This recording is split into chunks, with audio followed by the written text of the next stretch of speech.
Bueno, entonces los astrofísicos se plantean lo siguiente, es decir, ¿cómo podemos medir el nivel de desarrollo de una determinada civilización, ¿no?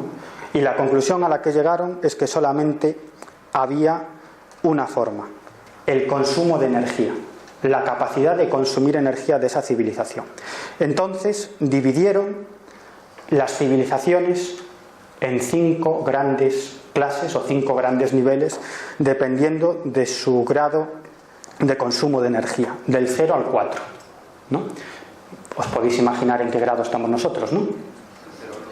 En el 0, ¿no? La civilización 0 o las civilizaciones 0 serían aquellas que todavía utilizan su energía o su base energética en base a vegetales muertos, carbón, petróleo, etcétera, es lo que hacemos nosotros, ¿no? Seríamos una civilización 0. Una civilización 1 es la que es capaz de emplear toda la energía solar que proyecta su Sol. Es decir, toda la energía solar que el Sol proyecta en su planeta, pues esa civilización tendría la capacidad de emplearla. Una civilización de tipo 2 es la que es capaz de emplear directamente toda la energía de su Sol. Una civilización de tipo 3 es la que tiene la capacidad de emplear la energía de todos los soles de su galaxia, es decir, de los 200.000 millones de estrellas, imaginaros. Y una civilización de tipo 4 son dioses, ¿no? Una civilización de tipo 4 son aquellas que tendrían la capacidad de emplear la energía de determinadas fuentes exóticas, como la energía o la materia oscura, ¿no? Daros cuenta de una cosa: el universo tridimensional en el que nos movemos, nuestro universo, es simplemente el 4% del universo material. Y ya no nos vamos a otros universos paralelos, el nuestro, el que podemos tocar, el nuestro, ¿no? Pues todo nuestro universo material es simplemente el 4% de la materia de ese universo. El resto es lo que se llama energía oscura y materia oscura, que los científicos saben que existen a raíz de una serie de métodos indirectos, pero que no sabemos ni qué es, ni qué hace, ni dónde está. Es decir, el 96% de la materia del universo no podemos verla ni prácticamente detectarla, ¿no? Bueno, pues una civilización de tipo 4 tendría la capacidad de emplear la energía de estas fuentes exóticas. Sin irnos a una civilización de tipo 3, o sea, sin irnos a una civilización de tipo 4, la de tipo 3, ya la de tipo 3 tendría la capacidad de viajar por el espacio-tiempo, es decir, de viajar a universos paralelos. En Román Paladín, ¿qué serían para nosotros unos bichos de una civilización de tipo 1? Dioses. Es decir, tendrían la capacidad de ser un pensamiento, un ovni, tendrían la capacidad de ser una modelo internacional que apareciera de pronto ante nosotros, tendrían la capacidad de ser cualquier cosa, tendrían la capacidad de manejar a su antojo la materia y el espacio-tiempo, tendrían la capacidad de cambiar la humanidad en una milmillonésima de segundo, manejando los pensamientos de todos nosotros. Vamos, serían por supuesto inmortales y no necesitarían carcasa física para vivir, es decir, serían lo que nosotros llamamos dioses, ¿no? Os he contado todo esto por una razón, ¿no? Porque yo estoy convencido que en un futuro, si no volamos por los aires, nosotros seremos también jardineros cósmicos, sembradores de vida por otros sistemas solares y por otros planetas, ¿no? Y además, y esto creo que es lo más importante que voy a decir hoy, creo que es lo más importante, nada es importante obviamente, pero de todas las paridas que he dicho, esta es la más importante, ¿no?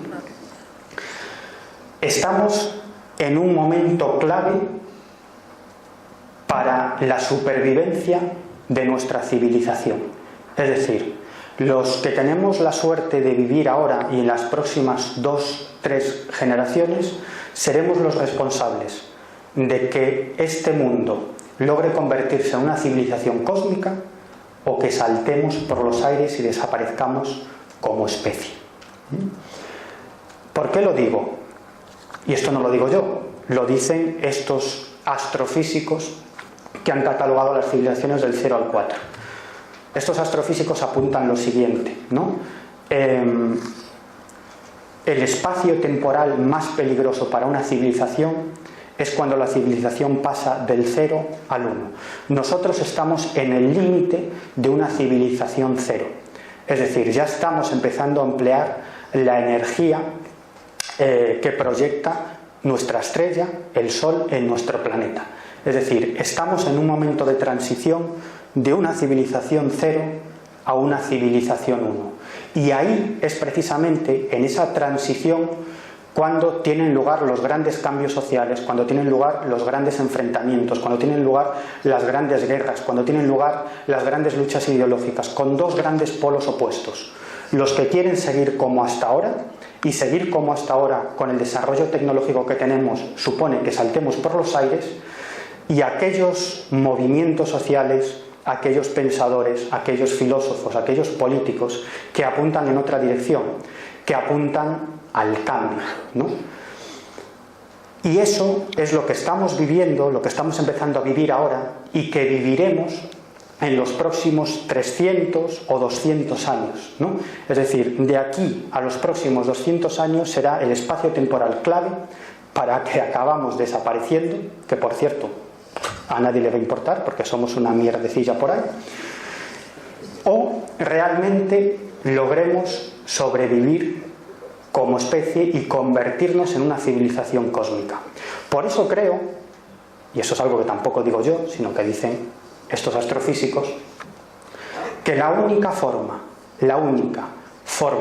de no acabar volando por los aires y de conseguir esa transición a una civilización 1 es mediante la unión de diferentes religiones, movimientos ideológicos, países, poderes, etc. ¿Cómo se lograría eso? Obviamente no con buenismo ni por arte de Birlibirloqui. Tiene que haber un elemento catalizador. Y ese elemento catalizador tendría que ser única y exclusivamente la exploración del espacio. ¿Por qué? Porque es necesario tales medios tecnológicos, de capital, de inteligencias, de científicos, que no lo podría hacer una sola nación. Necesitaría la colaboración de todas las demás naciones. Daros cuenta que actualmente nuestra civilización se basa en la economía de guerra. Es decir, la industria y la economía se basan en la guerra, ¿no? Estamos basados en una economía de guerra y eso lo sabe cualquiera, ¿no? Si logramos finalmente esa transición hacia una economía no de guerra, sino hacia una economía basada en el desarrollo tecnológico para la exploración espacial, obligatoriamente tendrán que darse acuerdos entre países enfrentados. Por eso es tan importante la exploración científica, por eso es tan importante la exploración espacial, por eso es tan importante el lanzamiento de sondas al espacio. Mucha gente dice, tal como está nuestro planeta, gastar tanto en eso, ¿no? Y estos astrofísicos, y yo estoy de acuerdo, dicen, no, es que ese es el único camino. Si no invertimos en eso y si no logramos que las naciones colaboren, desapareceremos, volaremos por los aires. Y de hecho ya está pasando. Os dais cuenta que hay infinidad de proyectos de exploración científica que necesitan la colaboración de Rusia, China, Estados Unidos y Francia. Por ejemplo, la Estación Espacial Internacional no lo podría haber realizado un solo país, sino que tiene que ser una confluencia de países, ¿no?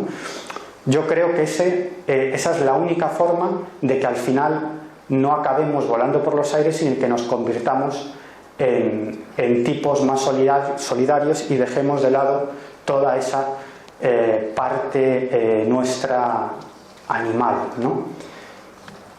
Bien es cierto que actualmente vivimos una situación caótica y que a cualquiera le puede causar repulsión que se gasten miles de millones de dólares o de euros en un nuevo satélite cuando ahí al lado la gente está cogiendo comida de la basura o yendo a los comedores, o los niños desmayándose en España, ¿no? Hoy en día, porque no pueden comer, y ya no digamos en África, ¿no? Yo tenía una profesora en la facultad que siempre nos decía algo muy interesante cuando no estudiábamos o cuando pasábamos, ¿no? Nos decía textualmente, nos decía, pedazo de cabrones, es que no os dais cuenta que vivís en el puto balneario del mundo. Y es verdad. Decía, sois tan ignorantes que no sabéis lo que pasa a vuestro alrededor. Tenéis la suerte con todas las desgracias, de haber nacido en un país y por lo menos, en ese entonces, no necesitáis preocuparos de vuestra alimentación, de comer 3 veces al día y de taparos porque tenéis frío, ¿no? Pero es que la mayoría de la gente de este planeta tiene que preocuparse de comer una vez al día. Es decir, que esa es su supervivencia. Por lo tanto, no pueden pararse a filosofar. Por lo tanto, no pueden pararse a pensar de las cosas que estoy hablando yo hoy, porque tienen una necesidad más perentoria y es no morir de hambre, ¿no? O no fallecer a causa de las inclemencias climáticas.